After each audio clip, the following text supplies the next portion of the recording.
Beaners! What the fuck is up, man? We got a special episode with a very special guest. You're looking at him. He's smiling. He is his God. He's your father. He's your fucking pops. It's Matt Daddy Lockwood, everybody. Matt Daddy Lockwood. What's going on? What's up, brother? Sitting in my bedroom. Okay. The only thing I do all day, every day. Yeah, you back in LA, baby. Ain't shit happening, huh? Yes, I am in my bunker. I have my beans and rice, and I am chilling. About to get your beans spoiled. Uh-oh. Uh-oh.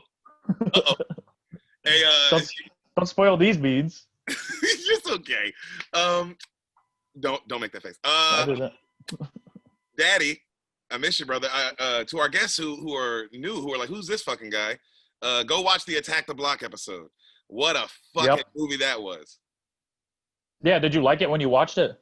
I did like it when I watched it. I was, like you said, I was confused on why they were making those decisions. Yeah. Like I've never seen it. I've never seen an alien, so I don't know how I would act, but I don't think my first thought would be, let's jump this nigga. Yeah, let's see if he has any money and kick him. Let's see if he has any fucking money. It's an alien, you run away. You call the police. Run away. Absolutely. Yeah. But yeah, so if you don't know Daddy, he's from that episode when he told me in a song Attack the Block. That was fucking awesome. Dude, also, how long have we been friends now? Ooh, like right before quarantine. Oh. We've known each other for a long time, but I don't think we really became friends until pretty recently, right? Oh, okay. I guess everybody has a different view on it, perspectives. Yeah. I thought we were friends for sure when I was crashing on your couch every day in San Diego for months. No, you were just some guy I knew. Okay. Yeah. Oh, yeah. Sorry about that. Okay. Interesting. No, I remember the night we became friends. Oh, and we were at a house party. All the comics were there at somebody's house. Whose house was it? Yeah, Gordon Hale, I think. Yes, and I found out you like rap music, and that's yeah. all I knew. Yeah, we bonded over rap music. And and I don't even think it was current. I think we bonded over like how good 50 Cent is. Yeah, I was probably like, Nelly's my favorite rapper, and you were like, all right, I like this guy. Oh, I did. Yeah, I think you told me Nelly was the GOAT and then Kendrick, and I was like, yeah. That makes sense. Yeah. No, that's how that order should go. Yeah, I would say probably 6 years, 7 years now. 6, 7, 8 years. It has to be, because I was thinking about like, hey, I don't know why I was thinking about this, but do you remember the one time you woke me up and you were like, hey man, you had a boner? Yeah. Yeah. You were sleeping on my couch, no blanket. No blanket. Your fucking married sister and her husband have to walk past me. There's no other way out. You have to walk past me. Yeah. That was so funny. You were just wearing athletic shorts. I was. Rock hard, man. That's the best. That was my favorite time, dog. Doing comedy and then going to your house, like right downtown. Yep. Right after Madhouse, we'd like go right to your place, man, and we would fucking just hang out all night and just riff. Sit on the porch till like 3 a.m. Bro.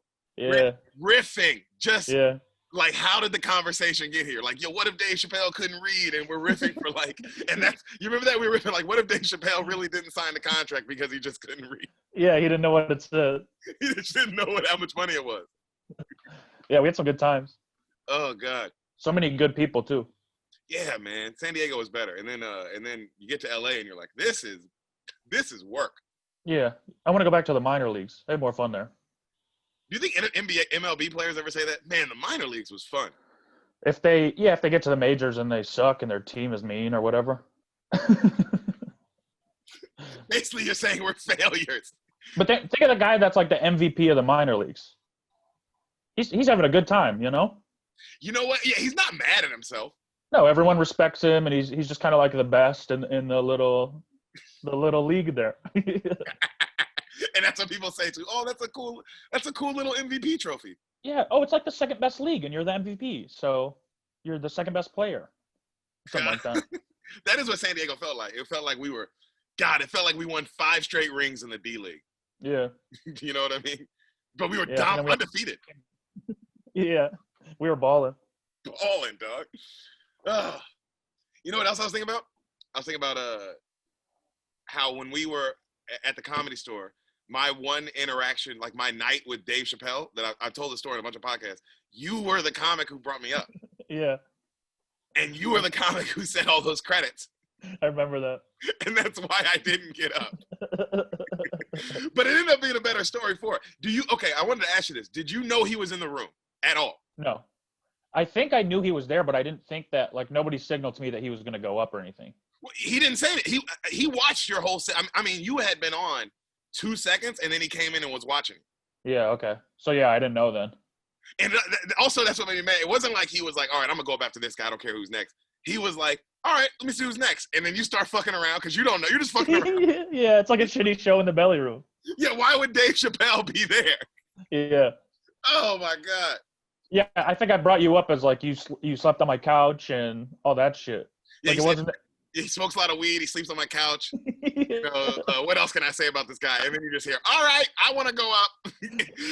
Yeah. I saw your face immediately go, like you put it all together. I'm like, oh, guys, Dave Chappelle's here. Yeah. God. But then didn't he say that he would have let you go up if he knew you were black? Yeah. So after you brought me up, that's when he said like, damn nigga, what did he say? He said, he said, I don't know who that Deric nigga was, but his credits were terrible. And everybody laughed. And then I had to go back to parking cars because it was like, oh, I'm not gonna get up. Yeah. And then he asked for me, and I came back up, and he was like, "Oh, you're black?" And I was like, "Yeah." He was like, "Well, nigga, you should have said that. I'd have let you up." So funny. God, that is so funny. You know what he did do? That I don't tell this part of the story because why? But you would understand. Do you remember why he was on stage? This is right after he went on stage, right? And he says the line about the credits thing, and then he said, "Hey, Deric." He didn't say it to you. He said it to me. He said, "Hey, Deric, make sure you never give people credits like that. You know what I mean? Just have them bring you up. You don't want people saying like goofy ass shit. You want people to make sure that you take this seriously." And I was like, all I could think was, nigga, fuck you. You think I told him to say that? Yeah, that's so funny. Also, why are you telling me? Yeah, you think? What do you think? But I do. He's probably how much bad comedies has he seen that he was like, of course. Yeah, he hates it all. Especially going there into the belly room. Like, he doesn't even know it's the door guys. He just thinks it's some fucking shitty show. You know what I mean? Yeah, he was like, oh, it's just 2 guys with Comedy Store shirts on. 2 loser comics who put on headsets and Comedy Store shirts.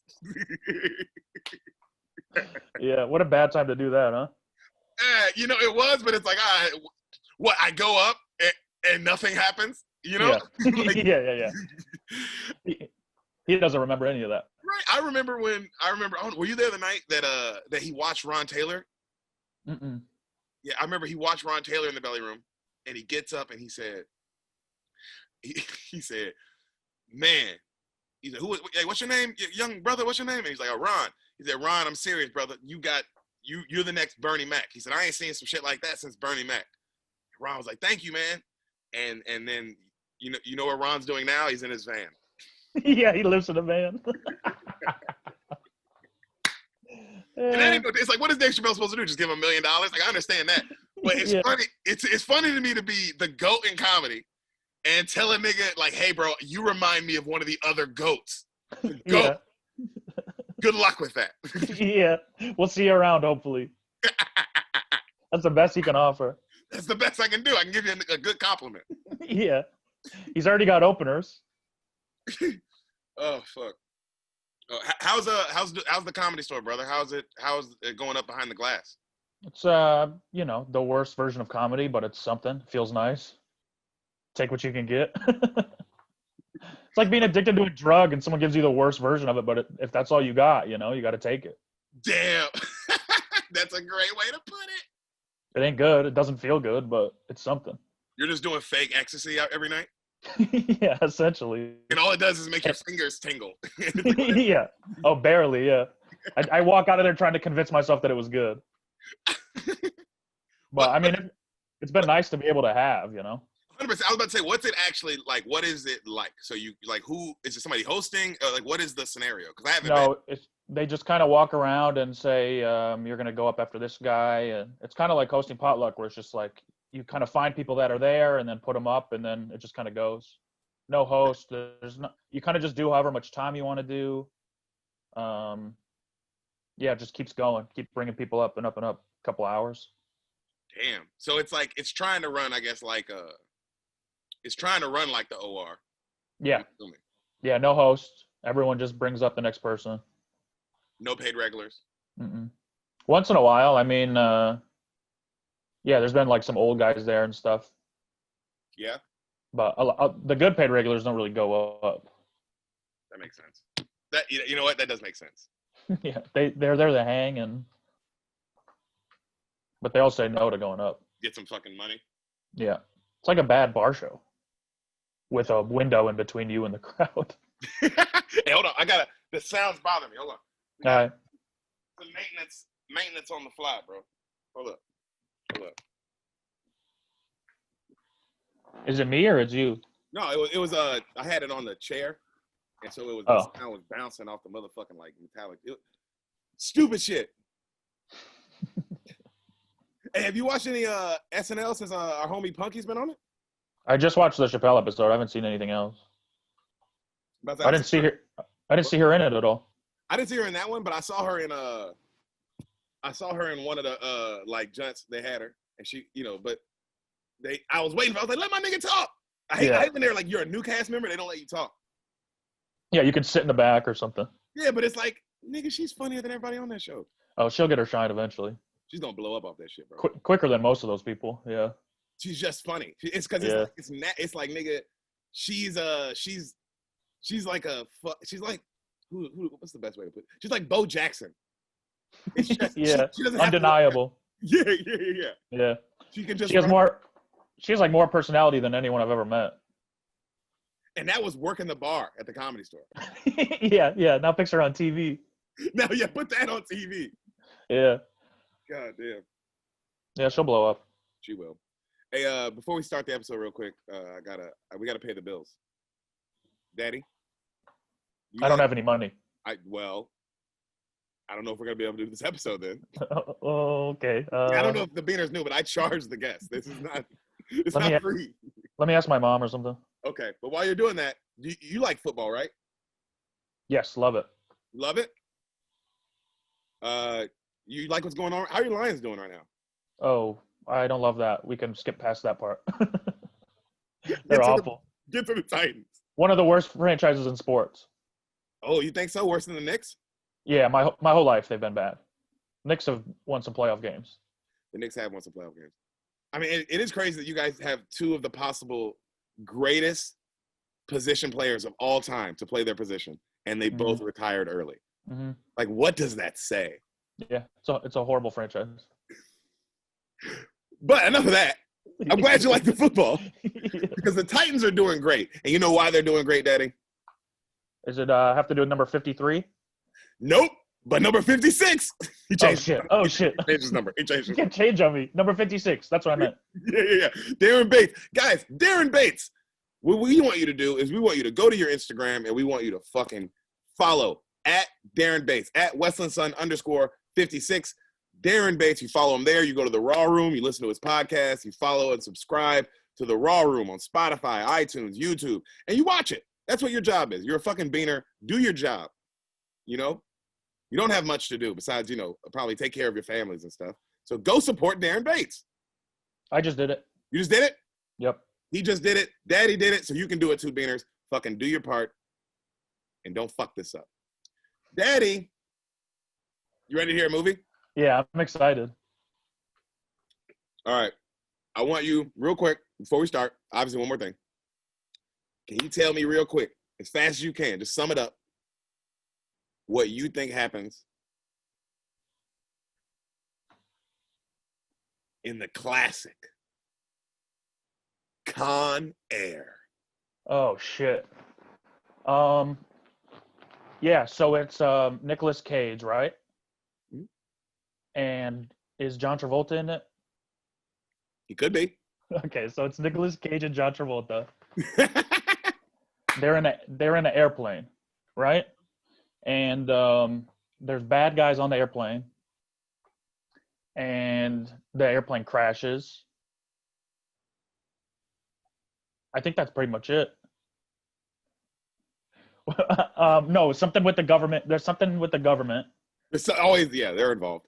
So it's Nicolas Cage and John Travolta in an airplane. The government knows they're in the airplane. Oh shit. but they have to get the bad guy before the government does. Oh shit. I see what you're saying. So So the they're, government's almost also a bad guy. yeah, kind of, but they're the other bad guy. Yeah. So the U.S. Marshal, played by John Travolta. I like that. I don't think John Travolta's in it. He's in Face Off, which I think I get confused because I've never seen that either. But so they have to get the guy off the airplane first. Yo, how 90s are those titles? Face Off and Con Air. It's like, Yeah. well, just, you know what I'm saying? Isn't Con Air a curling iron?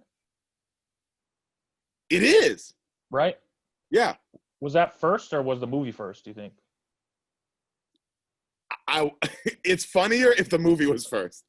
So Nicolas Cage beats the bad guy with a hairdryer. He beats the shit out of him. It's the product placement. They named the whole movie after it.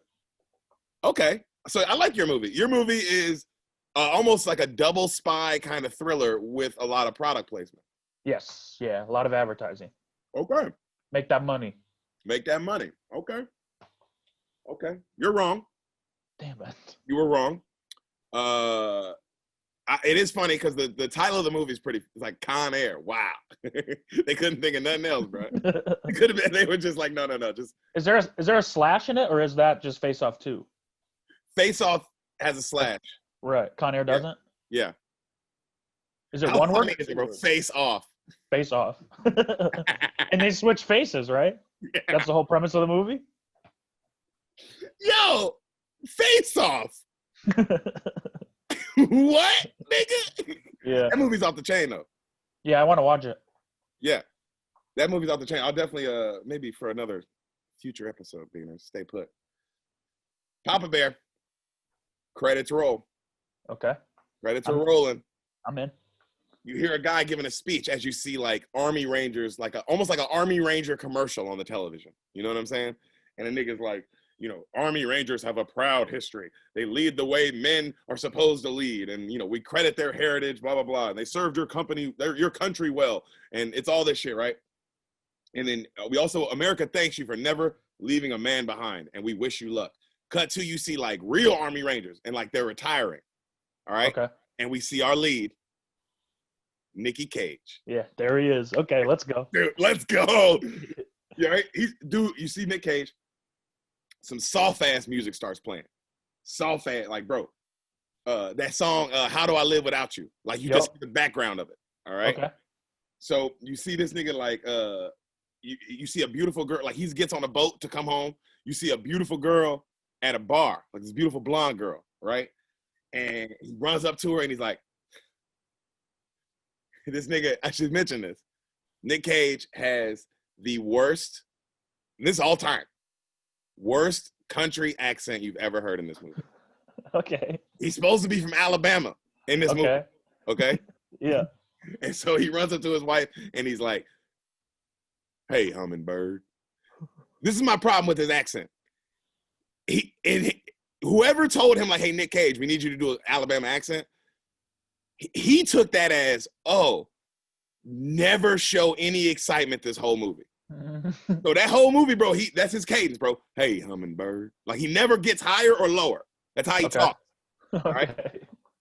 So this nigga, like, he's kissing his wife and she's so happy to see him. And as he's doing that, you see these other three niggas at the bar and they're like talking shit. They're like, who the fuck is this guy in the soldier suit, man? Fuck that dude. You know what I mean? Just kind of talking shit, right? And so you see him go. He's holding this blonde girl, Trisha, and he's like, "How's my baby?" And then he puts his head down to like the stomach, and he's like, "What? You're gonna be Miss Alabama one day?" Well, ain't that all right? Like, yeah. And then she's like, "Oh, what are you talking about?" He's like, "I'm talking to my girl." And then she's like, "Oh," and she's all happy and shit. And then right then, the drunk dude walks up, and he's like, "Hey, Trisha, why don't you come have a drink with some real men, man? Who the fuck is this guy?" And the guy's like, "Hey, fellas, I'm just trying to have a drink with my wife." And the guys are like, "Fuck you, soldier boy." Hey, credits are still rolling, daddy, just so you know. Okay, damn. So it's early. Okay. It's still really, this is early. Yeah. They're like, "Fuck you, soldier boy, you loser, you a piece of shit. It's because of piece of shit like you we lost Vietnam." And then Nick Cage is like, you know? And then the wife, she's like, don't you do it, Nick. Don't fall for it. You're better than that. The army was supposed to make you a better man than that. Don't fight them. And he's like, it has, honey. It has. And he doesn't fight. Okay. He doesn't fight. Was America's attitude towards soldiers different in the 90s than it is now?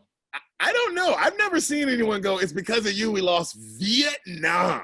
I can't imagine going to a bar in Alabama in a soldier uniform and people are like, fuck that guy. Yeah. They'd be buying him drinks and shit. It's like, yo, the only thing that would be better if I walked in with like an Alabama Crimson Tide uniform. Yeah. It's the only thing. Damn, times were different then. Also, was his wife drinking and pregnant? No, she's working at the bar.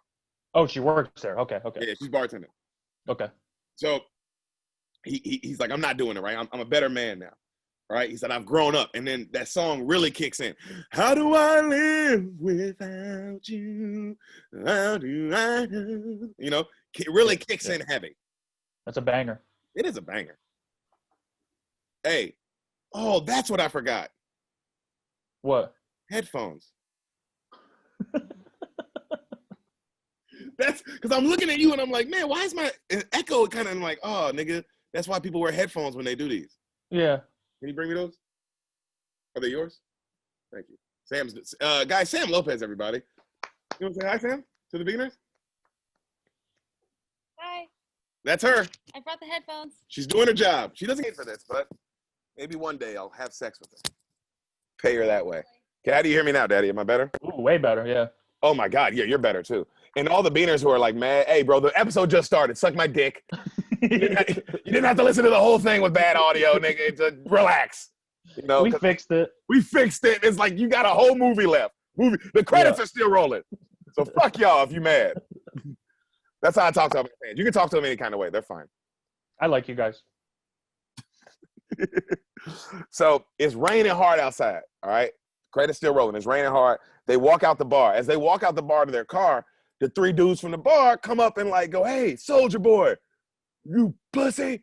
Right. And then they surround him. And she's like, Cameron, don't fight him. Don't. And he's like looking at them all. And then one of them hits him. And then they jump him. And then the wife goes running for help. She goes running for help. This nigga is an Army Ranger, fool. Yeah. He's like a Navy SEAL. Yeah. So he does exactly what a Navy SEAL would do is he fucks these dudes up. Yep. Just one by one. Bop, bop, bop, bop, bop, bop, bop. They all knocked down. One of them gets up. The one who was talking the most shit. He gets up and he pulls out a pocket knife. And Nick Cage fucking grabs him, breaks his arm, and hits him with one of these joints. Bah! Like one of these. Yeah. You know, right in the nose. That nose. Right there. Right then the dude drops. The other two dudes run away. And he's standing there, Trisha! In the rain. Trisha! This movie is everything you want, if that makes sense in a movie. Yeah. Oh, yeah. The wife comes back, and a dude puts his fingers to the neck and is like, oh, shit, Cameron, you killed him. He's like, fuck. Cut to, they're in court. Credits still rolling. A lawyer comes up, and he's like, a lawyer's like, hey, man, you're going to have to plead guilty. He's like, I'm not pleading guilty. He's like, bro, if you don't plead guilty, you might get like 10 years or life or some shit. Like, if you plead guilty, the most you'll get is 4. And Cameron's like, fuck. So he pleads guilty, but the judge says, Mr. Cameron, you are an Army Ranger. You're not a normal civilian. Your hands are considered deadly weapons. So because of that, I'm convicting you 7 to 10 years without parole. Damn. Dun dun. You know what I mean? Con Air. Okay. That's okay, I'm in. Now we're starting. Just so yeah, you know, I'm in. just so now we're in. So buckle up. Buckle up, bro. He gets in jail. Now the credits are rolling. Time is passing. All right? He's in prison. He's writing letters to his girl. Like, dear honey, I did not mean to go to jail. Like, he's talking like that, fool. I swear to God, dog. I did not mean for that to happen. I'm sorry. How's our daughter? So he's writing back and forth. As he's in jail, he gets cool with this black dude, right? This dude named Babyo. He starts getting cool with him. That's John Travolta? No, that's it's actually you seen Forrest Gump? Yes. It's Bubba Shrimp guy. Oh, okay. It's him. Yeah, I don't know his name, but yeah, I can picture Bubba Shrimp. Yeah, you know him. Yeah, I think his name is Bubba Shrimp. Yeah. So, like, he's writing his daughter and shit. And his daughter gets older, and he's able to write her now. Like, so that's how much time is passing. Like, he's writing her back and forth. You know what I'm saying? And then this nigga, like, he tells her, like, one day, he's like, honey, break out the fine china and, you know, and get out the nice silverware because your boy is coming home to his girls. It's like his last week. You know what I'm saying? This nigga's, he's shredded, too. Nick Cage, bro, I swear to God, he looks like, on some real shit, he looks like Batman in this jump, bro. Okay. Like, remember when Christian Bale falls down and starts doing push-ups? Yeah. He looks like that scene. Like that? Okay. Cut. So they're writing letters, and they, you know, on the 14th, July 14th, that's when he's coming home. July 14th, all right? So he shows his nigga's letter, and his boy, Baby O, he's all happy for him and shit. Cut to, we see a huge plane. This huge, like, metal, like something for the army or some shit. Mm-hmm. And it lands, and you see a dude giving a speech about, like, how today's flight is super special because they're transporting all the most dangerous prisoners in the world on one flight. All together. Okay. All together. You know, what other way to do it? You don't want to do it. What do you want to do it methodically? One by one? Yeah. You got to put them all together and hope it goes well. Yeah, dude. Minimal guards, save money. Yeah. So they're all on one flight to go to a super duper max security prison. And they're going to put all the world's craziest prisoners on this flight, all right? So as they're doing this shit, like you find out that most of the people that they're putting on the plane are going to be lifers and all that shit. So they're on the bus to the plane. Nick Cage is on the plane because the plane has to make a stop in Carson City to pick up like some other of the worst people in the world. And that's where he's going to get off because he's done. He's a free man. But they can't just put him on a regular plane to go home? Or a bus. He can't ask for a nigga to come pick him up. Yeah. It's got to be the most dangerous plane of all time. Okay. Of all time. Yeah. So he does that, right? So you find out his boy Baby O, as they're on the car ride to the plane, his boy Baby O, you find out he's a diabetic, all right? And he needs to get his diabetes shot is on the plane. So Nick Cage is talking to the woman guard who's also going to be on the plane, and he's getting cool with her too, all right? So they get to the plane. We see our other lead, not John Travolta, John Cusack. Oh, okay. You were close. Okay. Yeah. You were in the right era of time and the right first name. Similar. Yeah. Similar. So Cusack comes up and shit, and he's letting everybody know the plan. Like, he's overseeing the plane. There's only 6 people getting off in Carson City, and then they add like 4 more on from there, whoop-de-whoop. And while he's saying all this, he's getting into an argument with another guy who's like the U.S. Marshal named Malloy. Because, you know, there's always a cop who's like an asshole. Yeah. Who wants to do everything like the hard, like he just wants to kill everybody. Yeah, he's just pissed off. Yeah. It's like, oh, we should just kill him. And it's like, all right, bro, but we can't do that. Yeah. So wait, is John Cusack a bad guy or a good guy? Good guy.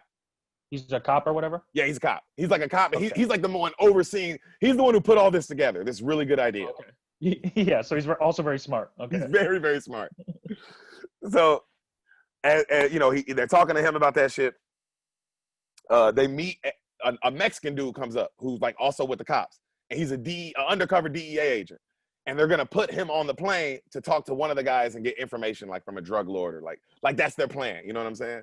Yeah. And while they're doing this, the guy's getting undressed, and they're like, "Hey, no guns." And then he's like, "What do you mean? I gotta have a gun." And the asshole cop's like, "Yo, I'm not sending my guy in there without a gun." He's like, "Yo, no guns on the plane. The pilot has a gun. There's an arm thing like under the plane, like a little arm thing, like a little arm chest under the plane. Other than that, no. Like they're the most criminals in the world. Like, why would we have guns around?" Yeah. You know. And the guy's like, "Fine, all right." So, the prisoners all start getting off their like the baddest prisoners in the world start loading up on the plane, and they're reading their stats like they're football players as they're watching them go on. It's like Billy Bedlam, 16, like you know what I'm saying? Yeah. You know, from the University of North Carolina, like you know what I'm saying? Yeah. So he's reading their stats, and like this one dude's like a crazy guy, and then we see another crazy murderer, Ving Rhames. Okay. And they're like, "This is Diamond Dog," and he's like, he's killed all these people. Whoop, whoop. And then they're like, and then the craziest of the bunch, and we see our third lead of the movie, John Malkovich. Oh, damn. Okay. Yeah, bro. I like that. He's the only reason this movie is being talked about right now. Like, he's the only reason this movie is even considered a decent movie. Damn, I didn't even know he was in it. Bro, this nigga's such a good actor, fool. Yeah, he's the best. So he's like a super villain, bro. They talk about like how he's killed more people than cancer, and he's escaped prison twice, and he's just like a psycho crazy motherfucker, right? Damn, yeah, okay. So his name is Cyrus, aka Cyrus the Virus. So everybody calls him the Virus the whole movie. All right. Uh-huh. So right after that, we see another bad guy come in, the greatest comedian of all time, Mr. Dave Chappelle. Okay, for real? For real. Okay. Right? Yeah. Also, I forgot that he was in this. I didn't talk about him earlier and be like, nigga, that's just a coincidence. How young is he in this? Because this is like in the 90s, right? Yeah, it's like 98, nigga. This is 99. Okay. 97. I'm sorry, 97. So yeah, Dave. He's still like real skinny and just like a little guy. Yeah. I mean, this is before Killing Him Softly, like the first big special. Yeah, crazy. Yeah, bro. That shit is crazy. Yeah, I know he was in that. Yeah, he was just like trying to be like an actor. Yeah. Con Air, dude. This is like around his You've Got Mail time too. He was in that movie. So he's a criminal too. Yeah, he's a criminal. Okay. So he comes on the plane, and we see the Cameron Poe dude comes on, and like while he's coming on, Cusack's like, they're like, who's that guy? And they're like, oh, he's a nobody. He's just a guy who like killed a guy accidentally, kind of, and now this is his last day. Don't worry about him, right? And so as they're doing this, they tell the DEA, the Mexican DEA agent, hey, no one knows you're a DEA agent, like other than us. So on that plane, you by yourself. So be fucking careful, you know? So while searching, the last guy, they're, you know, the DEA guy, he's all in prison uniform now, and now he's in the line with the prisoners. As he's going into the, like on the plane, they're searching everybody. The Malloy guy, the guy who's like an asshole U.S. Marshal to Cusack, he's like, I'm gonna search him. And he searches his boy, the DEA agent, and he slips him a gun. Okay.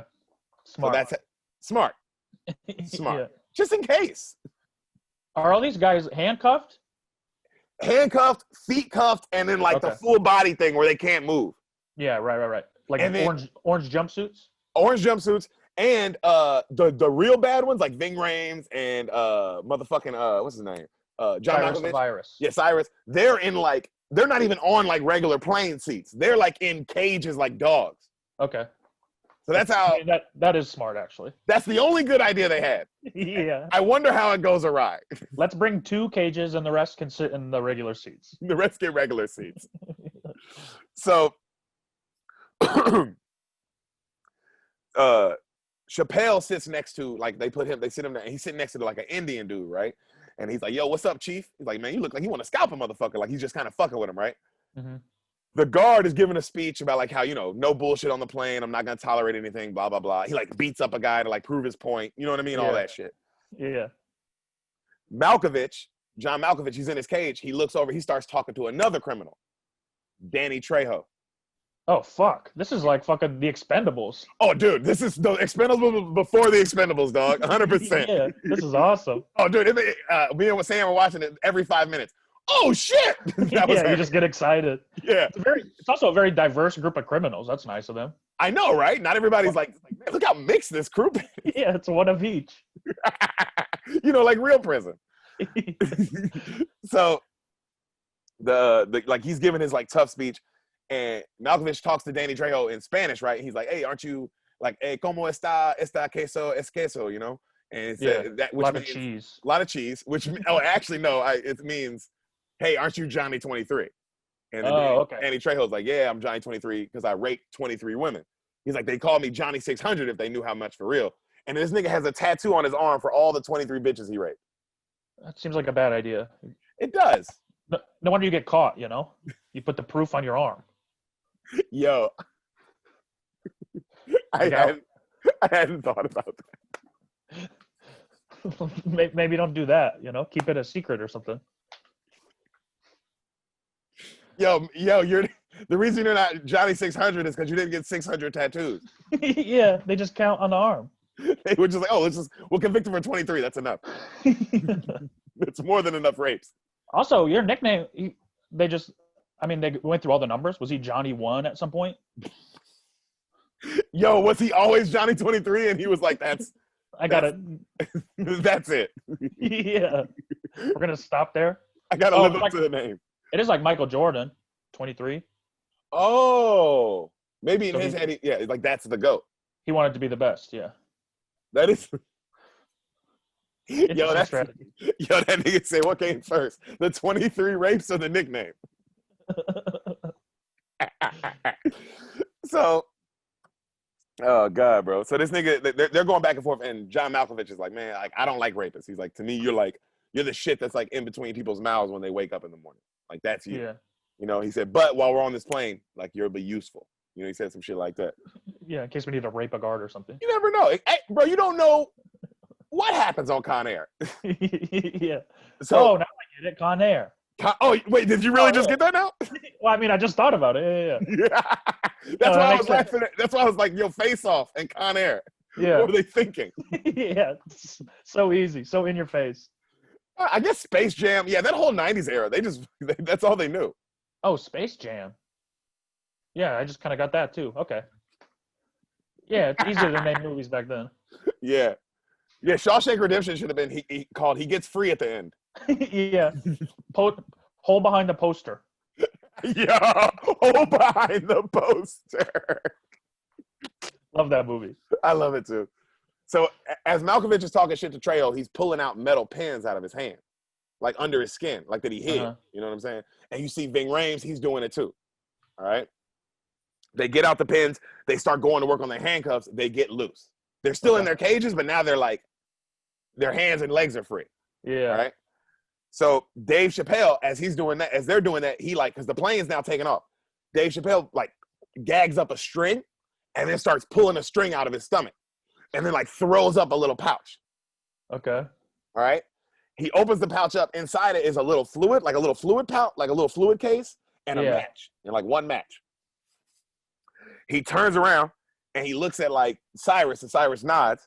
And then this nigga looks at the Indian dude next to him, and he goes, like, hey, Chief. Nick Cage like sees all this going down because he's like looking at everybody, and then Dave Chappelle's like, shh, like that. And then Dave Chappelle looks at the Indian dude next to him, and he goes, Chief, if you make it out of this, no hard feelings, okay? And he sprays the juice on him, and the Chief is like, hey, oh, you know, and Dave Chappelle's like, you know, that nigga lights the fire and burns that nigga. It was gasoline. So this nigga like erupts in fire. Damn. Yeah, and so of course now the plane's like, oh, like all the guards, they gotta unlock Dave Chappelle, obviously, because he's sitting next to him. And Dave Chappelle's like, oh my God, he's burning. What the fuck? He just caught on fire. This nigga's the last of the Mohicans, nigga. You know, he's like saying a bunch of funny shit. Yeah. And as he's screaming, he makes his way over to like the door, and he kind of like takes the keys off the woman guard because she's dealing with the fire. And then this nigga opens up the cages. All right. So Ving Rhames busts out and he fucking kills one guard. He starts fighting the other ones. The other like guards like go and they start tasing Ving Rhames. Now the pilots are in the pilot box, and then one of the pilots is like, hey, take the gun and go see what's going on. You know, the best idea. Open the door. Let's get some air in here. I'm nosy. You know? We gotta know. So the pilot grabs the gun, goes out. While he does this, Cyrus is like, pinball, the other gate. Pinball fucking gets free, opens up the other gate. Cyrus the virus. Pinball is Dave Chappelle, my bad. Oh, okay. You know, this is bald Dave Chappelle. Yeah.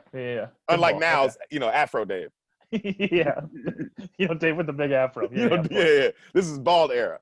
Okay. So this nigga, you know, Pinball unlocks Cyrus's case. Cyrus gets free, knocks one guard out, runs up to the pilot room. When the door opens, he grabs the pilot's gun. The pilot starts shooting. He kills two criminals, right? He kills two of the convicts. Okay. Cyrus gets the gun away from him and kills him. Yeah. Bam! Puts a bullet right through his head. He runs into because now the door's open. He goes into the other pilot and he goes, tell them there was a disturbance, but everything's fine. Or I'll fucking kill you. And the pilot's like, well, if you kill me, who's going to land the plane? And he's like, oh, yeah, maybe I should have thought that far ahead. Do it now. Like he said, like cocky. And then you see bro, that nigga's so cold, but that's a cold line, bro. Yeah. Oh yeah, for sure. And then the pilot's like, oh shit. Okay. And he does it, right? He's like, everything's fine, small disturbance, right? So when he says that shit, he says that shit, John Malkovich comes out and he like fires the gun once, calm everybody down. You know what I'm saying? And he goes, ladies and gentlemen, this is your captain speaking. I have the only gun on board. And then they zoom in on his face really hard, and he goes, welcome to Con Air. Oh, fuck yeah, dude. Hell yeah. That's so good. That's so good. This is still like partly the beginning of the movie? Yeah, credits are still rolling. Shut up. No. Oh, I was like, damn, bro. That feels like the whole movie. It's done now. Yo. The criminals won. Yo, because also, right? But I have a question. Where did they talk about this and plan all this? They were all in jail together? You know what's weird? They were all in jail, I guess. But I feel like Ving Rhames and Cyrus the Virus would have been in like solitary confinement, right? If they're that bad. For sure. And then all the other bad dudes. I don't know how they don't get into that. They get into Cyrus, but they don't get into like how if these niggas had walkie-talkies or like yeah, secret cell phones and shit. Yeah, they don't get into any of that. Maybe they were just all next to each other in jail. Yeah, I think that, and they were just talking through the toilets. Oh yeah, you got to talk through the toilets. Yeah, I think people do that. We should go to jail and find out all the things. You want to? I honestly, I have nothing else going on. I don't know about you.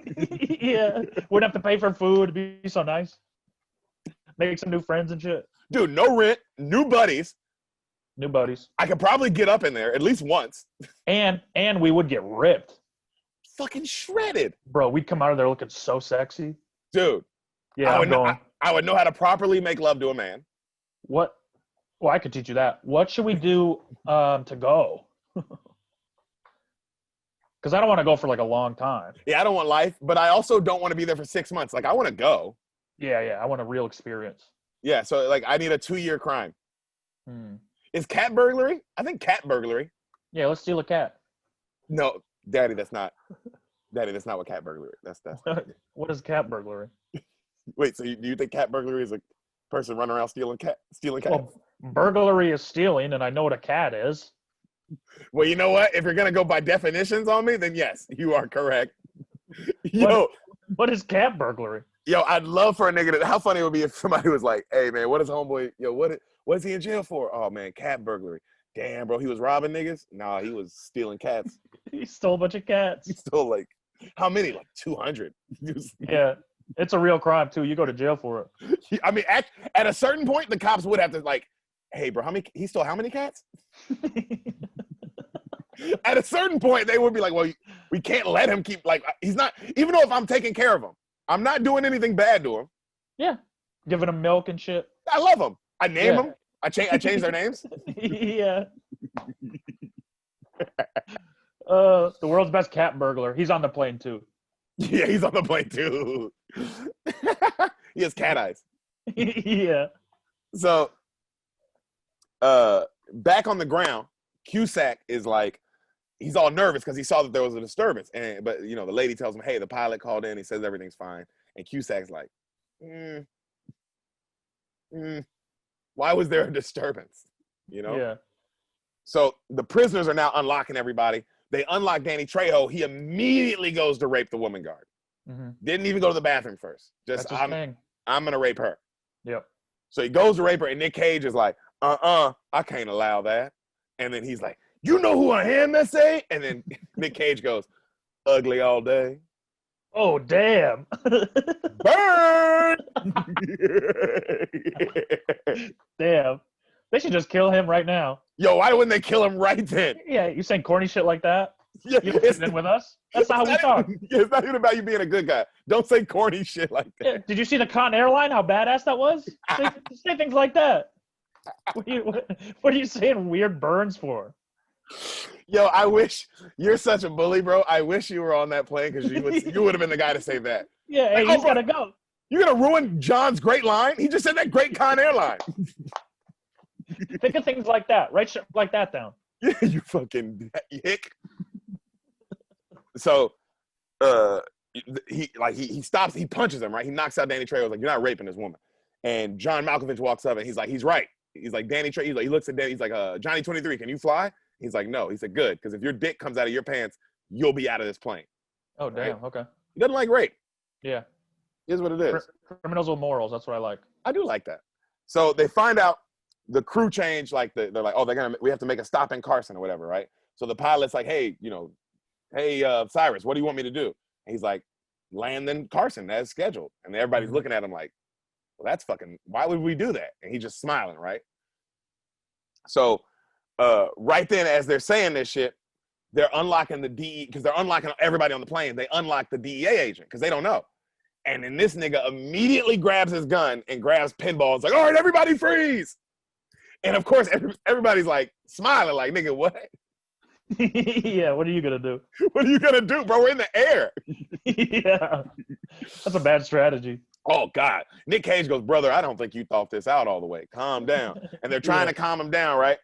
And then like finally, as they're doing this shit, another convict goes and like tries to get the gun out of his hand, and the DEA agent kills him. And then when he kills him, Cyrus just bam puts a bullet right in him, easy. Of course, yeah. That nigga's dead, done. Bye. Yeah. Bye. So,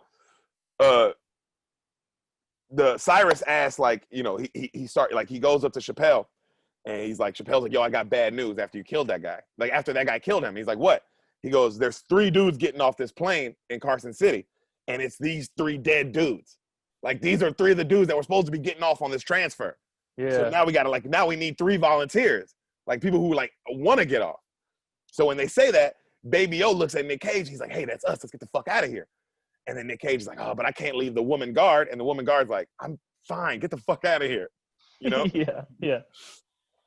And then he's like, the black dude's like, fuck it. Hey, me and him are gone. And then John Malkovich is like, all right, come to the back of the plane. And then when they get up, John Malkovich sees that Baby O is black. And he's like, oh, shit, no, we don't need a black guy. And he's like, oh, come on, man, what do you mean? He's like, hey, the 3 dudes who are dead are white. You're black. I don't need you. And he's like, man, that's some bullshit. And he says, well, here, I'll give you a phone and call affirmative action. Now get out of my face. Hell yeah. Yo, John So many Malkovich. good lines. Yo, he ain't playing. Yeah, I love that. So Strictly business. Strictly.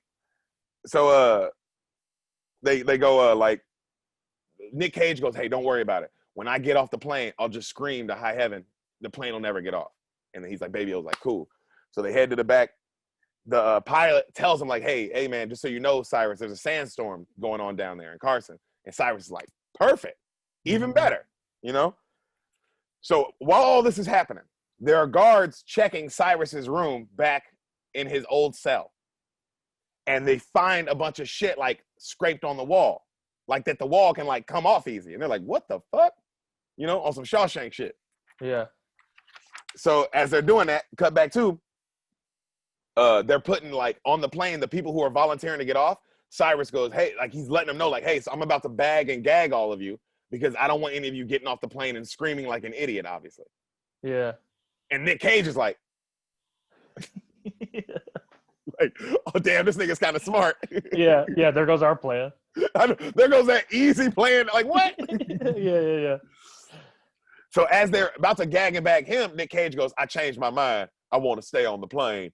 And Cyrus is like, what the fuck do you mean you changed your mind? Yeah. And he was like, I don't know. I got 15 years, and I guess the thought of freedom got me excited. The thought of freedom, the thought of staying institutionalized got me excited, and I was scared of being free. But now I'm thinking about it. I want to be free. And then John Malkovich is like, okay, and he lets him up. Yeah. So instead of like they switch him and one of the head guard, the guy who was in the beginning. Remember the beginning guard who was talking all the shit and like proving a point and shit? Yeah. So they gag and bag him, right? Yeah. So as they're doing that, like Nick Cage is like gagging and bagging him, and he grabs the tape recorder off the dead DEA guy who was trying to get information, because you can see there's a tape recorder, and he slides it into the captain's jacket. Okay. All right. So they call Cusack, like as this is happening, right? They call Cusack, the people at the jail cell, in Cyrus's jail cell, and they're like, hey, yo, John Cusack. They're like, hey, John Cusack. They're like, hey, you got to get down over here to Cyrus's cell, man. There's some weird shit going on. He's got a bunch of blueprints. And he's like, what? So cut to, they land in Carson City, right? The cop, Cyrus is dressed like the head cop. He runs out. He starts talking to the guy. They don't know he's a convict. Everything goes smoothly. They switch out the guards. They get the convicts that they want on the plane. Like, as one of the convicts is walking on the plane, he's like, "Oh shit, y'all took the plane, yeah!" And then Dave Chappelle's like, "Shut the fuck up, man! Like, That's so funny. Be cool." Yeah. Another guy gets in and he heads straight to the motherfucking pilot box. Like, he's a pilot. One of the like he planned that already. Yeah. Like, he knew one of the convicts who was changing was a pilot. You know what I'm saying? Okay. So he gets one of the pilots, like, he don't need him no more. So he's got like the convict, he goes in there and he gets like the transponder out of the plane and he gives it to Dave Chappelle. And he's like, "Hey, go take this and put it on another plane." Dave Chappelle fucking gets off the plane. He's got cop gear on and he runs off and he puts the transponder in another plane. All right? So they can't track it. Right. And as he does this, a beautiful girl comes up and he's like, "Hey, what are you doing?" And Dave Chappelle's like, "Oh, nothing." And he sees her and he starts flirting with her because she's beautiful. Yeah. He starts flirting, right? So right then, Malkovich is like, "All right, is that everybody? Is that like the transfer?" And then the cop goes, "We got one more, Garland Green." And then Cusack's eyes get real big. Malkovich's eyes get big. Cyrus, he's like, "Oh shit, Garland Green." And then they open up the truck and like Hannibal Lecter looking motherfucker comes out. Right? Okay. He's got the full like mouth, the thing on, all that shit. Yeah. And they wheel him on the plane and you find out he's like one of the biggest serial killers on earth. He killed like 30 people down like the Eastern Seaboard and like did all this crazy shit. You know what I'm saying? Yeah. And so he should be on the plane too. Well, yeah. Yeah. Dude, we gotta conserve gas. One trip. It's a fucking all-star team. Yo, it really is, dog. Yeah. This is just the like the Showtime Lakers. Let's get them all together and hope nothing goes wrong. Just hope. Well, if they're all in shackles. So you see Dave, right? He's still flirting with the girl. Cusack is now in the jail cell and he's looking at Cyrus's notes. And it's like, this nigga's got blueprints of all the planes, blueprints of everything that he wants to get done, all this shit. And he's like, "Oh shit," right? Yeah. And when he realizes it, he realizes like, "Oh, they plan to take over the plane." And he goes, "Hey, don't touch anything in here. I'm about to go call somebody." And he runs out. And as he runs out to Cyrus's cell, one of the cops touches some shit and it sets off like a homemade bomb he set up. And it kills all them niggas except Cusack, who just ran out the room. Right. Okay. So just boom, right? Cut back to the other prisoners, the ones who got transferred off the bus, who are like the guards, who are gagged and bagged. They're on a bus, right? And they're all like, and of course the cops on the bus are like, "Shut up. And he runs over. "Yeah, just shut the fuck up." Yeah. And he just runs over and he hits one with the butt of his gun. And when he hits him, he hits the main cop and the tape recorder falls out. Right? Yep. And so of course the bus stops. And Nick Cage is on the plane. He's looking at it. He's like, "Yes. And then the bus just keeps going. And he's like, "Okay, fuck." Yeah. Right? But cut to back on the bus, the cop is like, "Hey, we got a problem, Sarge. Everyone on this bus is a guard. And like everyone on that plane is a convict. You're talking to convicts. Stall them. Don't let them know we know, but stall them." Right? And the guy who's talking to Cyrus hears this on his thing. And he's like, "Christ." And then like Cyrus is kind of looking at him. And then he goes to say something else. And Cyrus already knows what's up and just pulls out his gun. Bam! Right in the head. Damn. Okay. Dude, John Malkovich is like cold-blooded. Just cold in this. Yeah. So he's like, let's go, right? Everybody starts running back to the plane. The plane starts taking off. Dave Chappelle hears it as he's flirting with the woman. He's like, "Does that sound like a goddamn plane taking off?" And he starts running, right? This nigga runs over. He's running super fast. He runs up to the window. And he's like banging on the side of the plane. And it's the chief dude he burned earlier. And he's still alive? He's still alive, but half his face is burnt the fuck up. Yeah, okay. And he's like, Chief, open the door. And the chief just starts laughing. He's like, "Man, fuck you, I'm sorry." Yeah. And then right then, like that nigga gets sucked into something. You can't see what, but he just gets, gets sucked into something. And he's gone. And he's gone. Damn, okay. And that's the story of Chappelle in this all movie. Because of a woman, bro. Damn, ain't that bro, right? Yeah, you can't let these hoes get you, bro. Stick to the plan. That's what Big Sean said. Yep. Be like, maybe I'll catch you on the way back, but not right now. Hey, you know what else? If I'd have been in jail for the last 5 to 10 years, and this was my only chance at freedom, I'm really focused. Yeah. I mean, it's also the first woman you've seen in 5 to 10 years, but But I know if I get through this, I can see so many women. Yeah, but you also think the homies are gonna leave without you? That's so rude. You know what? You are thinking there's no way they're gonna leave without me. I did all of this. Yeah, all the things he helped them with, they're gonna be like, we got to make sure he's here. Bro, I swallowed gasoline. Yeah, so mean. That's so mean. But all right, see ya. Gone. So they put so the little plane that's in the transponder that Dave Chappelle put in the little plane, it takes off now. So the cops are like, oh, follow that transponder, get armed choppers and get on it right now, right? Yeah. On the real plane, John Malkovich is telling them, hey, unlock the Garland Green guy. He's like, he's a living legend. He's not gonna be locked up on my plane. And Ving Rhames is like, are you sure? And they're like, he's like, John Malkovich is like, I'm sure. And then he goes up to him, he's like, I love your work. And then he walks off. Yeah. So Ving Rhames unlocks him and he takes his mask off. Garland Green is Steve Buscemi. Oh, shut up. Come on, dog. You know I can't make that up. I was picturing like a big, huge, like fucking jacked, some big guy. It's just a little tiny Steve Buscemi. Yo, and he's young too. He's like 1997 Steve Buscemi. So Yeah, he only looks like 60. Yeah. So he goes, you can do it. that's not him. Whatever. They're the same. They kind of look alike, you know? Yo, they are. And they're both in Adam Sandler's movies. Yeah, Rob Schneider, right? That's who that is? That's what you're thinking of. They're the same whatever. person. You're literally the same person. Rob Schneider was great in Reservoir Dogs. He was. Yo, Rob Schneider was great in Reservoir Dogs and The Hot Chick.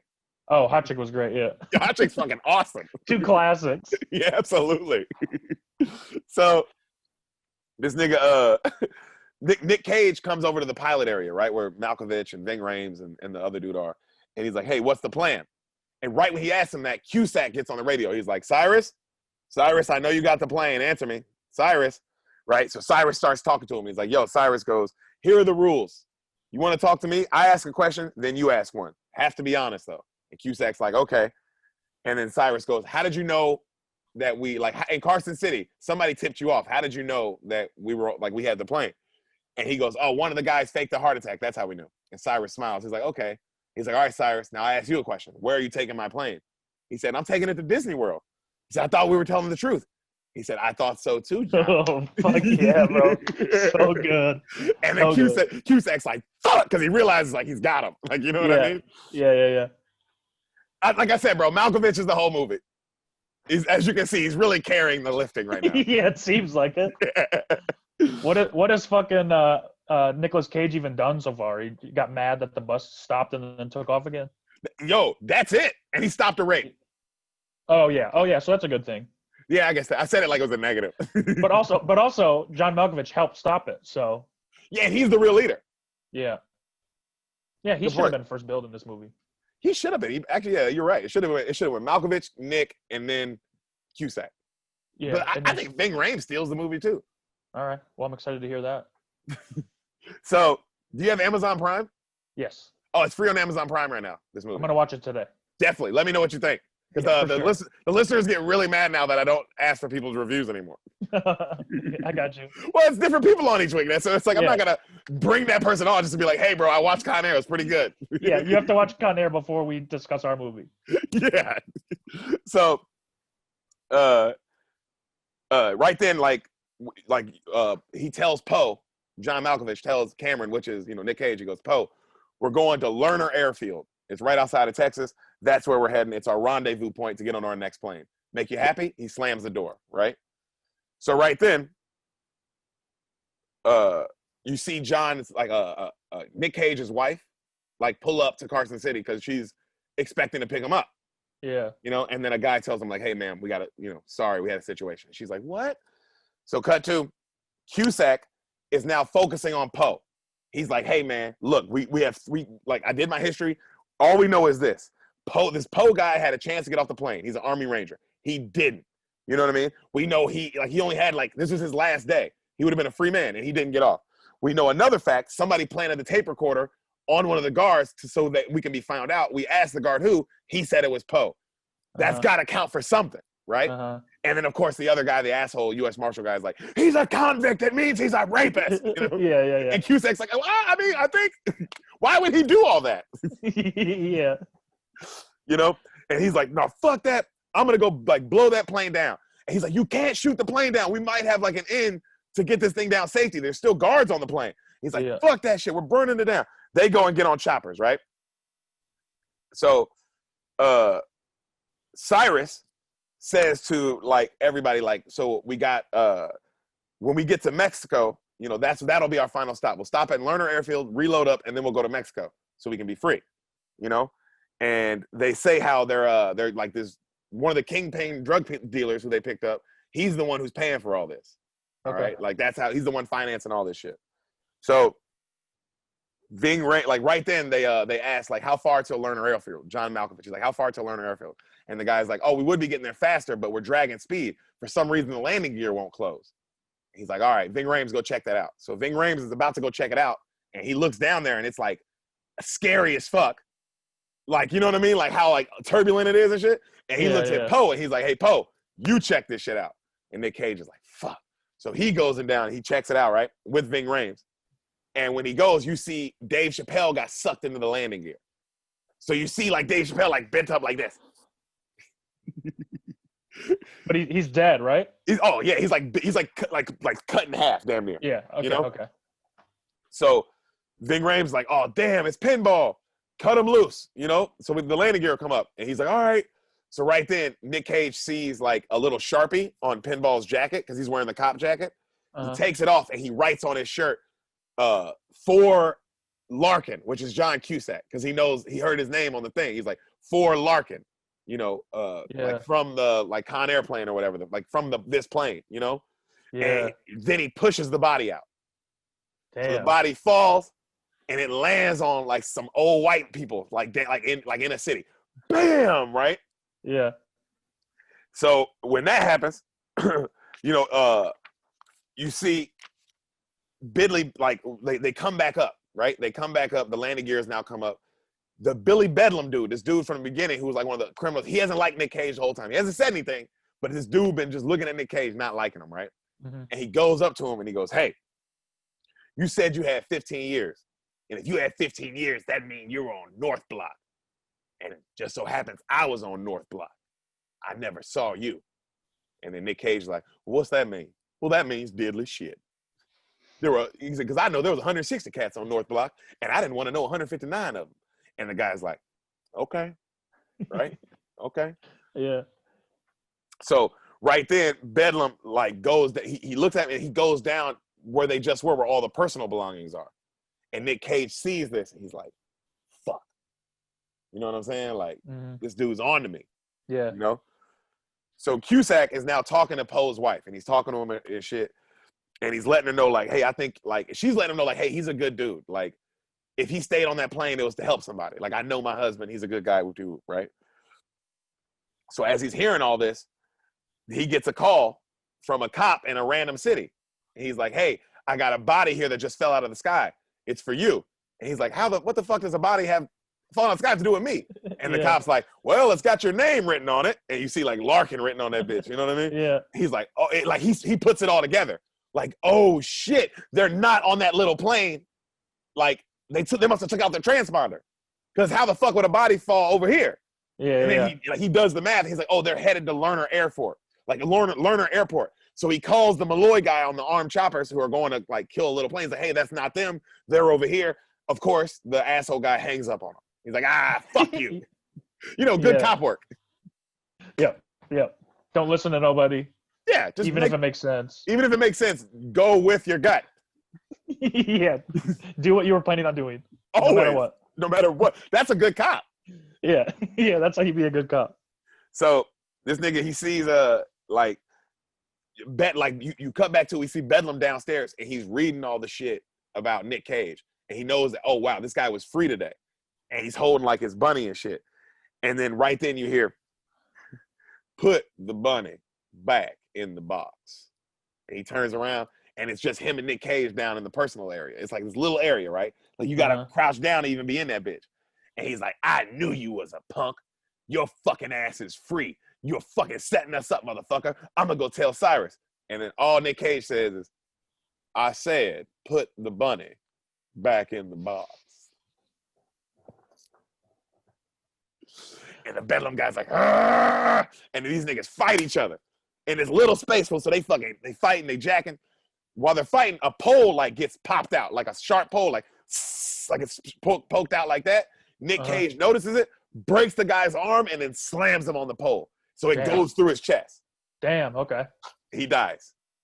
See ya. And Nick Cage says the most famous line from this movie. He looks at the camera and he goes, "Now, why didn't you put that bunny back in the box?" Oh my God. Why does he have all these bad lines? I don't know. That sucks. That's the most famous line for real? Yo, that's like one of the most famous lines from the movie, bro. More than Welcome to Con Air? Welcome to Con Air, it's between those two. Why didn't you put the bunny back in the box? Is pretty goddamn classic, bro. Yeah, I guess. Just because you have to fully see the movie to know what it means at all. Yeah, you have to. You have to. If you say that to somebody that hasn't seen Con Air, put the bunny back in the box. That like barely makes sense in the context of the movie. Yo, in the context of the movie, it barely makes sense. What a weird thing to say. It's a crazy fucking thing to say. So, Malloy and the choppers come up on the little plane, right? Like the bad cop and all the choppers, and they realize, like, fuck, that's not the plane, obviously. And they're like, oh, God damn it, head to Lerner Airfield. Clearly, Cusack was right. Yeah, we should have listened. Yeah. Cusack already hopped in a car because they were like, hey, he was like, I got to get to Lerner Airfield, right? So he hops in a car. He takes the Malloy guy has a really nice car. He steals his car and fucking jets it to Lerner Airfield because he's only 50 miles away. Okay. You know? So he jets it there. When that happens, bro, so Nick Cage, after he kills the dude, he comes back up. He comes back upstairs, and Steve Buscemi looks at him. He goes, he's all calm. He's like, 2 go down, 1 comes up. And then Nick Cage is like, shut up. Shut the fuck up. Is Steve Buscemi fully free at this point? Yeah, he's fully free. He's just sitting there calmly like this. Okay. Bro, this nigga's the coolest nigga in the whole movie, bro. Just one eye looking that way, one eye looking that way. Yep, just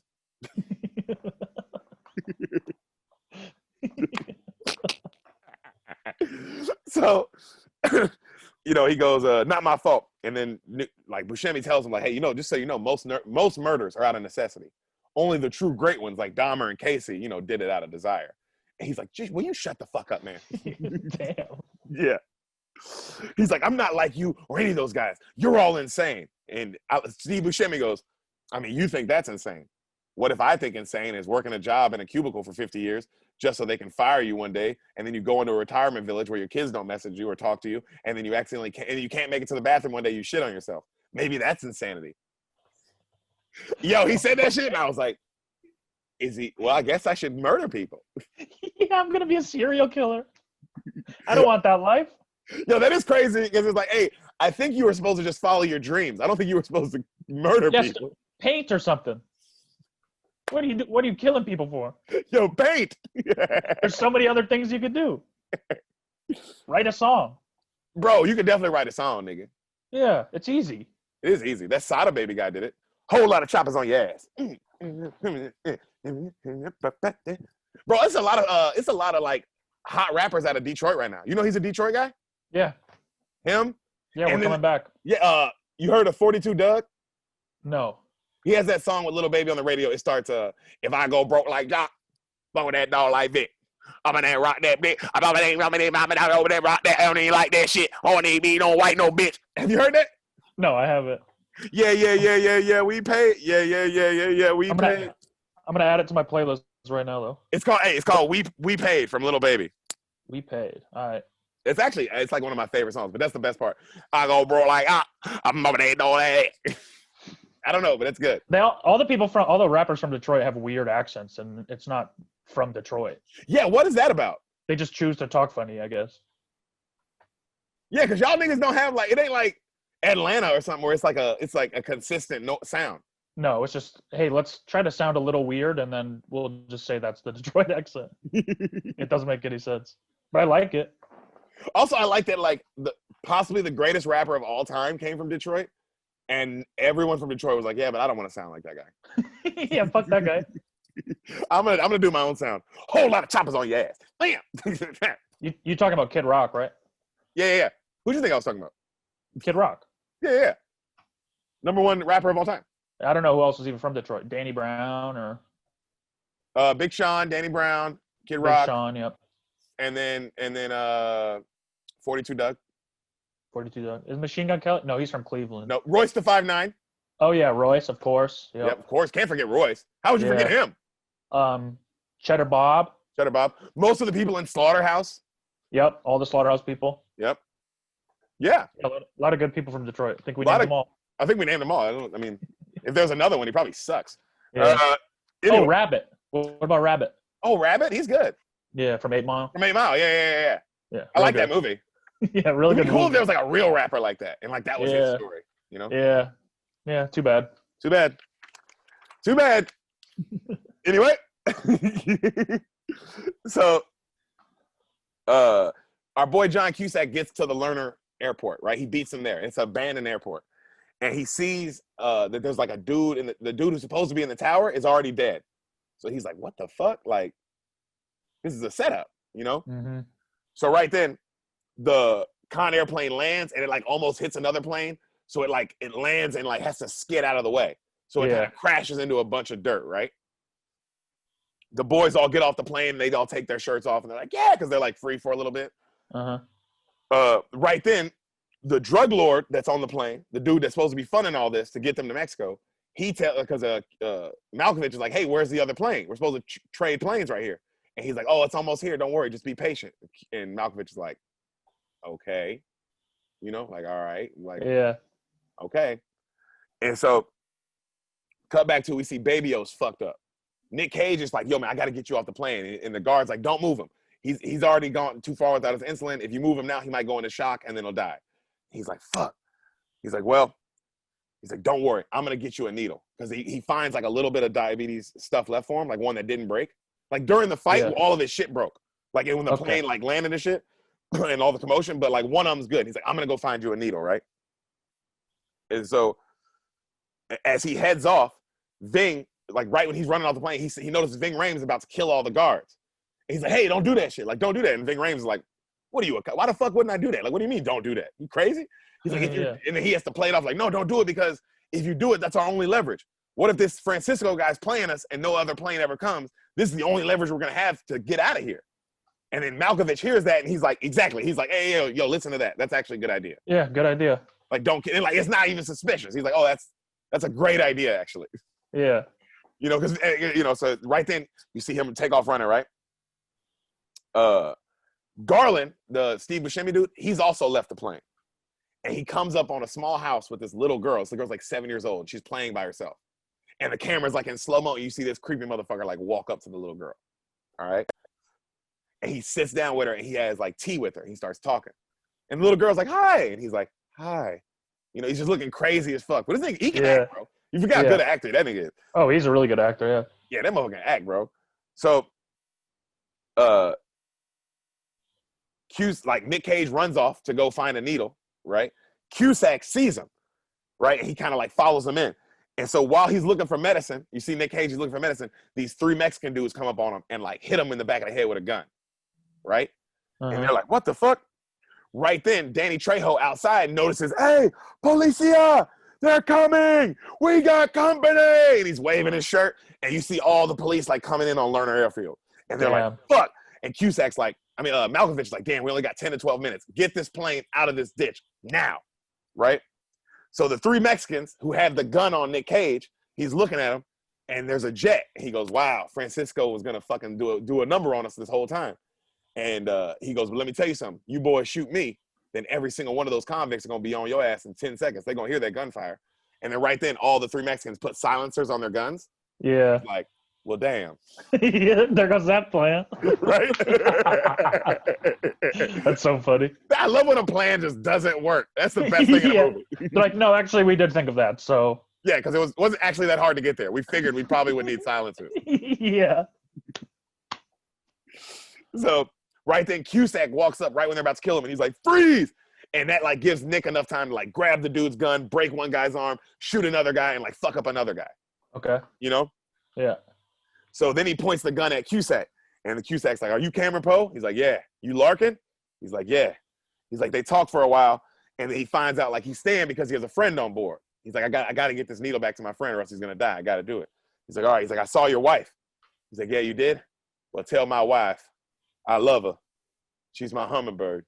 And he's like, I will. And then Cusack goes, but if I do that, what are you going to do for me? Second best line in the movie. This is the second greatest line of all time and in this movie. He says, what you think I'm going to do? I'm going to save the motherfucking day. And he takes off running. Okay. I like that one kind of, yeah. You like that one? Yeah, a little bit. Okay. I mean, it's still kind of corny, but I could deal with it. Do you think the writer who wrote this movie, when he's watching his lines be said, do you think he's like, yes? Or is he like, what did they do to my movie? Yeah, I don't know. Because he sees that Con Air line and he's fucking pumped, you know? Oh, yeah, because Malkovich, the way he delivers it, he's like, yeah! And then he sees Nicolas Cage say the silly shit, and he's like, well, that's not how I wrote it, but I guess that works. Well, when I wrote it, he didn't have an Alabama accent. Nobody told him he had to do an Alabama accent. Yeah, we just wanted a regular guy. Supposed to be like Army Ranger. You're supposed to be badass. Why are you talking like that? You just talk. Just talk. I guess in war, you don't really say much. It's not like the hand-to-hand stuff, so it's kind of just, you don't get good at those lines. Yeah, you're not getting good at, like, I'm about to kill you. Where's your mom now? Yeah. You know what I when mean? you're a serial killer, you get lots of practice with that. Yeah, you get lots of good lines. But when you're in the Army, it's just you're just kind of shooting. Yeah. They said Dahmer's favorite line was, tastes like chicken. Pretty good. Yeah, it's a good line. I wonder how many times he workshopped it. Yeah. What else he tried, you know? Yeah, I do too. So he runs off. Our boy runs off. And they finally, they drag the plane out and cut back to, you see the little girl talking to Garland, Steve Buscemi. And she's like, hey, I want to sing a song. Do you sing songs? He's like, yeah, I sing songs. And she's like, he's got the whole world? He's got the whole world in his hands. And then, he's got the whole wide world in his hands. And then Steve Buscemi's like, he's got the whole world in his hands. And just like getting closer to the little girl, right? Also, I don't know why this scene's in the movie. It's just in the movie. It means nothing. Okay. It's just kind of creepy. It just scares you. Yeah. So you see, cut to when they get the plane out, the Francisco dude, the drug dealer guy that's two-timing him that they don't know yet, you see him run away. He runs into the jet area, and he notices his homeboys are knocked out, but there's one pilot still in the plane, and the pilot's like hiding. He's like, come on, vamos! And they get in the plane, they take off. Cusack sees that like the jet's trying to leave. He runs and he hops in, jumps in this crane, and he lowers the crane down, and it hits the plane. Boom! Oh, no way. Hell yeah. So the plane skids off and skids into the gas station. Boom! Hits the gas station. Now there's gas leaking everywhere. Yeah. Right? The Francisco guy like jumps out and he like stumbles over. Cyrus runs over, and he's like, the Francisco guy's like, Cyrus, I was coming to get you, bro. I wasn't leaving, I promise. I was just coming to get you. And then right then Cyrus takes the cigarette from the other guy's mouth, and the guy's like, Cy! And then Cyrus cuts him off and goes, Anara, and throws the lighter, and he blows up. Oh, what a line. Oh, what a line. Hell yeah. That's so good. Do you think they named him that just to do that line? Oh, for sure. We need a name that starts with Cy. Cy. Why? So at some point he can go, Anara. Anara. Yeah, and it's going to be to the Mexican guy. Oh, it all works out perfectly. Yo, oh my God. That's so good. In the original that's the scene that they started with, and then they built the movie around that. I was just about to say that. I was going to say the original script, it starts there and they build out. Yeah. Oh, that's so good. So good. So they blow him up, right? Nick Cage is hiding under a truck. And while he's hiding under this truck, he looks over and there's an old man next to him. He's like, hey, old timer, I'm not going to kill you. Y'all got any needles? And he's like, oh, son, don't be doing drugs. Where's the first aid kit, old timer? And he tells him where the first aid kit. Nick Cage goes running, right? So Cyrus goes on the plane. He finds all the guns that were stored under the compartment, and he unloads them. He hands them to all the convicts, and they come up with a plan to flank the soldiers that are coming for him, and so they can kill them all while the homeboy gets the plane going. You know what I'm saying? Mm-hmm. So as this happens, Nick Cage, he finds the first aid kit. The soldiers start making their way through, right? And then as they're walking into a trap, right then Cyrus goes, now! and they unload. Because they got him like in a trench, you know? Uh-huh. They start just unloading, killing all these motherfuckers, right? As that's happening, you see Johnny O, Danny Trejo, or Johnny 23. He walks, like you see him just walking, running back to the plane, like with his shirt off, right? And then Nick Cage see like this full-on war going on. And he's got to get across it to get to the plane, to get his homeboy the needle. And he says, well, this isn't Mai Tais and Yahtzee. He said, well, it's not Mai Tais and Yahtzees out here, baby, yo, but let's do this thing. And then hero music kicks in, and he starts running in slow-mo across like the war.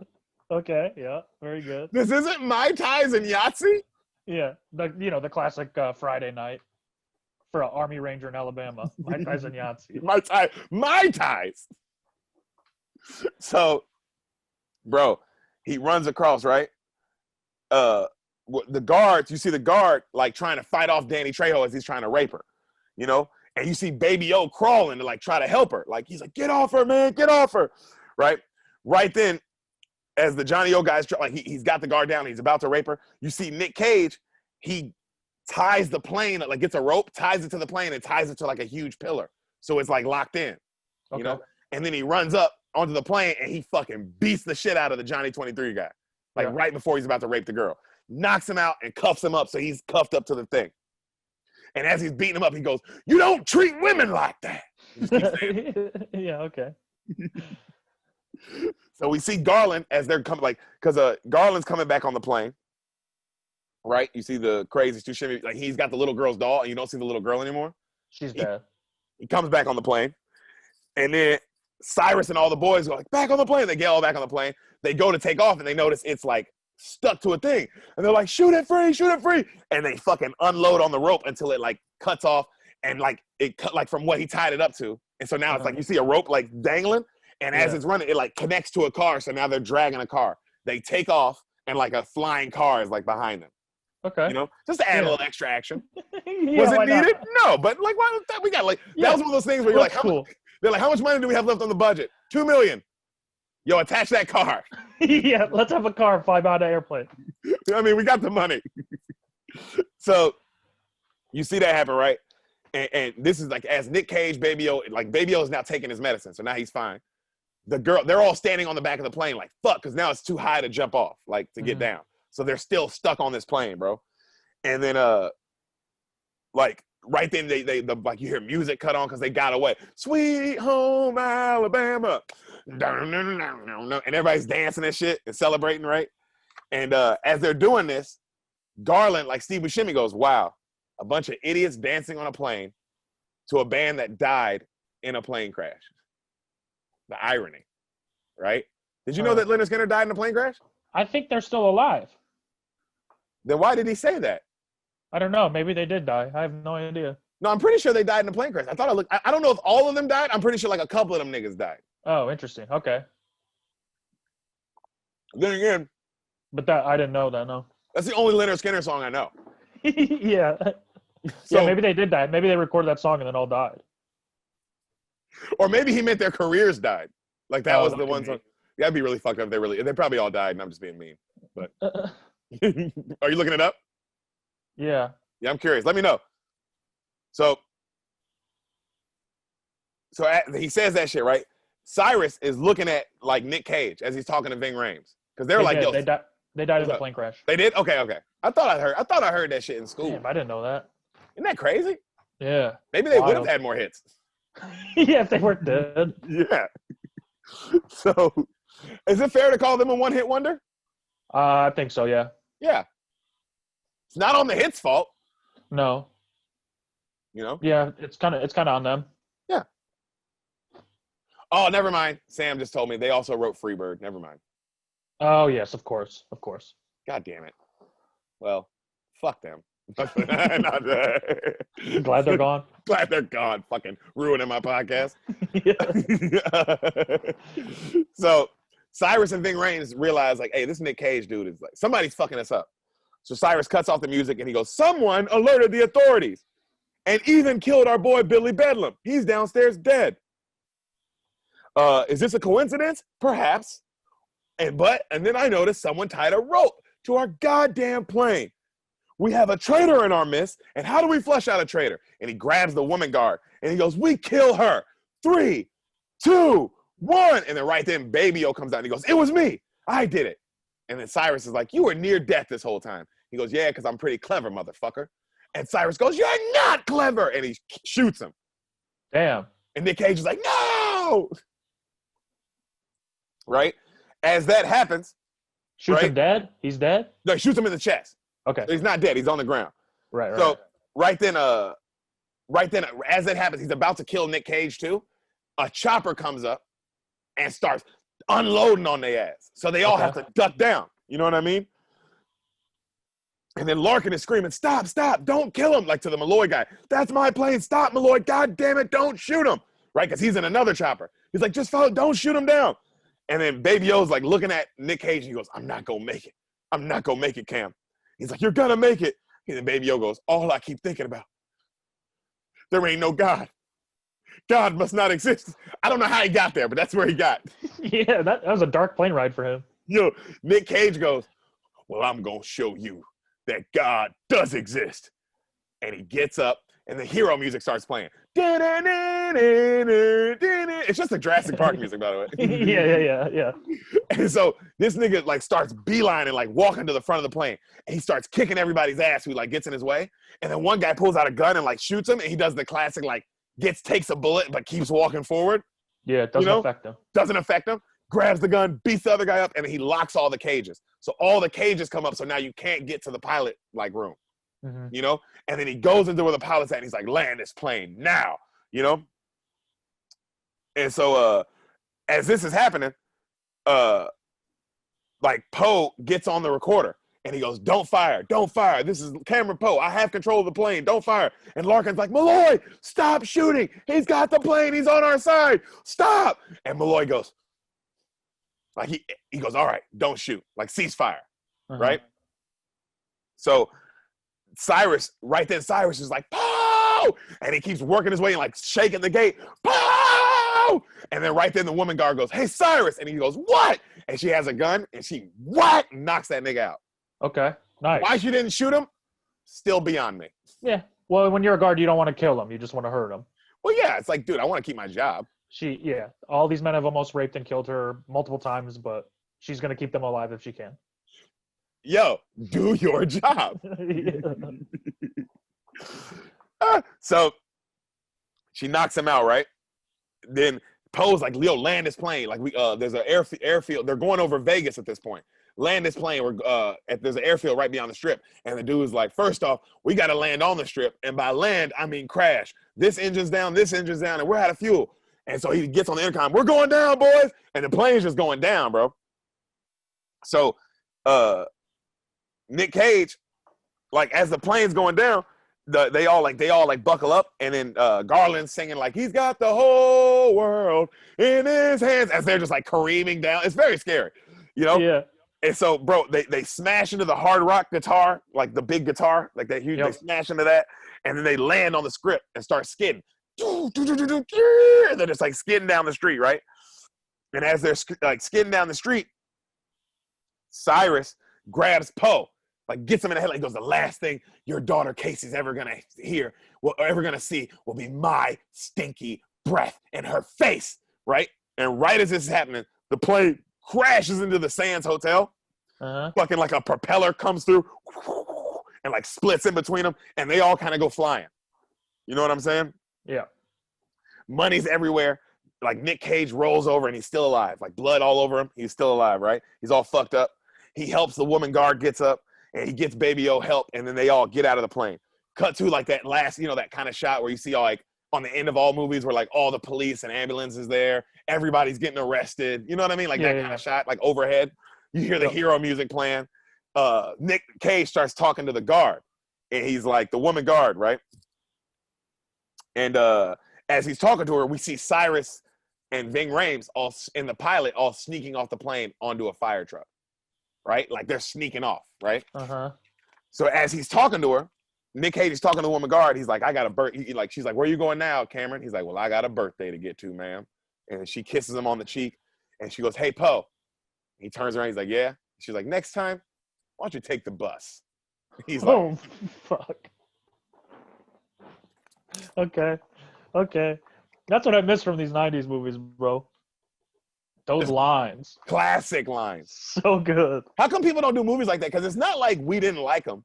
Yeah. Like when you're in the theater, that's what you want. And you start cheering and you go, yeah. Yeah. Missed that That was a dumb thing to say. Yeah. Nobody talks like that.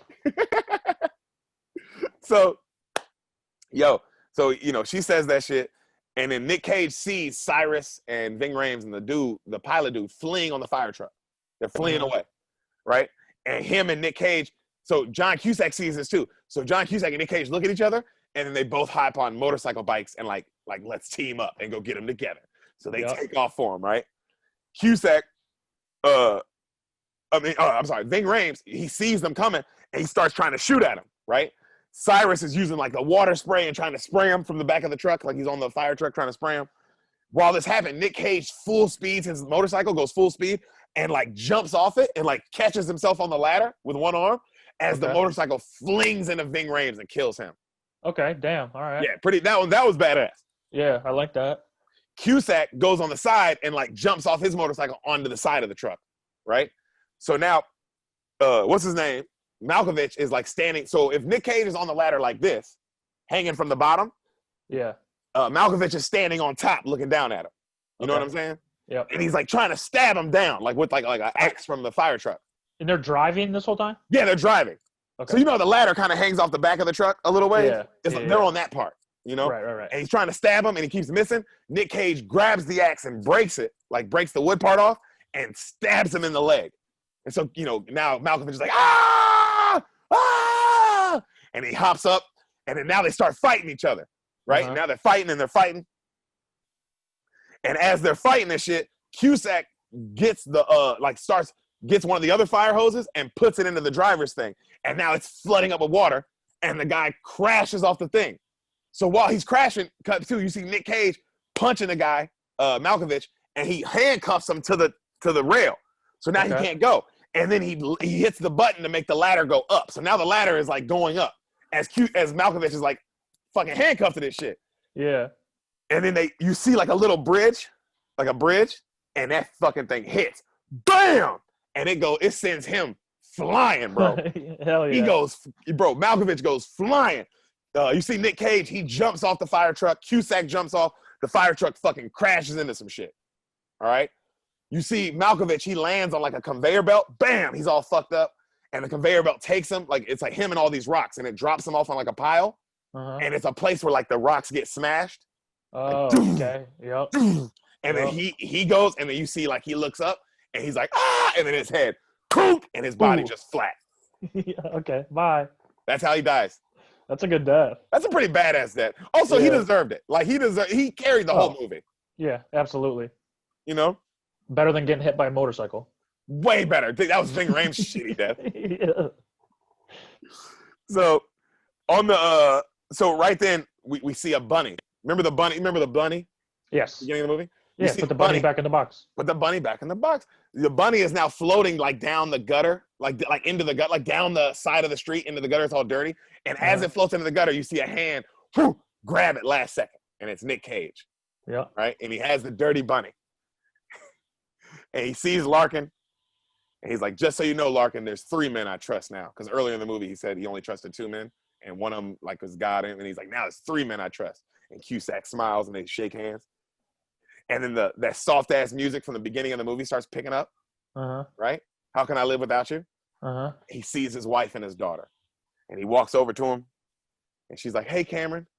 And he's like, hey, Hummingbird. I meant to get a haircut. He's got stupid long hair this whole movie. I should have mentioned it. Oh, okay, yeah. Like Nick's hair, crazy long.